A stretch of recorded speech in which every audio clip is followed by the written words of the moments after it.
নমস্কার। আজ আমরা যে বিষয় নিয়ে আলোচনা করব সেটা হলো মনের ভাবের উপর নিয়ন্ত্রণ। সেটা কীরকম?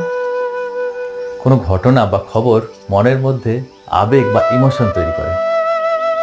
অনেক সময় তার তাৎক্ষণিক প্রকাশ খুব গুরুত্বপূর্ণ হয়ে দাঁড়ায়। তাহলে কি আপনি আনন্দের খবরে আনন্দিত হবেন না? হাসবেন না? অবশ্যই হাসবেন। কারণ আনন্দ, হাসি এগুলো হলো পজিটিভ এনার্জি, যা পজিটিভ ওয়েভ তৈরি করে। অপরদিকে নেগেটিভ এনার্জি নেগেটিভ ওয়েভ তৈরি করে। নেগেটিভ এনার্জি কোনগুলো? রাগ, ক্ষোভ, বিরক্তি।